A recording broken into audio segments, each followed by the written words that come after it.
এই যে আপনাদের সন্তান ইশরাক হোসেন, ধানের শীষের প্রার্থী ইশরাক হোসেন, তার হাতে আমি আজকে আনুষ্ঠানিকভাবে ধানের শীষ তুলে দিলাম।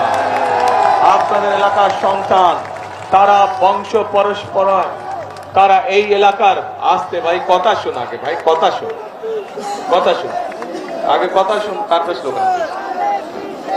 এই যে ইশরাক, শুধু ইশরাক না, ইশরাকের বাবা মরহুম সাদেক হোসেন খোকা, উনিও এই এলাকার মানুষের জন্য কাজ করেছিলেন, এলাকার মানুষের উন্নয়নের জন্য উনি কাজ করেছেন। ইনশাআল্লাহ ইশরাকও আপনাদের এলাকার সন্তান, ইশরাকও এই এলাকার মানুষের সমস্যার সমাধানে কাজ করবে, এলাকার মানুষের বিপদ আপদে থাকবে।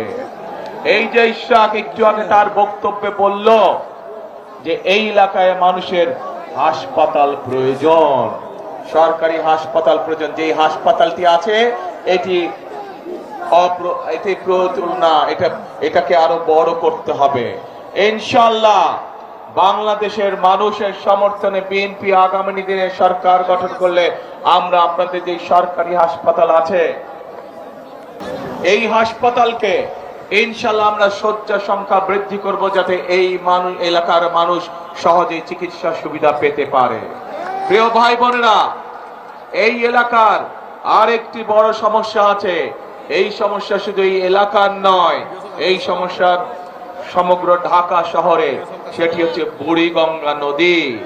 এই বুড়িগঙ্গা নদীকে আমাদেরকে ঠিক করতে হবে। বুড়িগঙ্গা নদীর পানি সম্পূর্ণভাবে কলুষিত হয়ে গিয়েছে। এই বুড়িগঙ্গা নদীকে আমাদের সুন্দর করে আবার পরিষ্কার করতে হবে, যাতে এই এলাকার মানুষ যেই বুড়িগঙ্গাকে নিয়ে গর্ব করত, সেই আমরা গর্বকে যাতে আবার ফিরিয়ে আনতে পারি।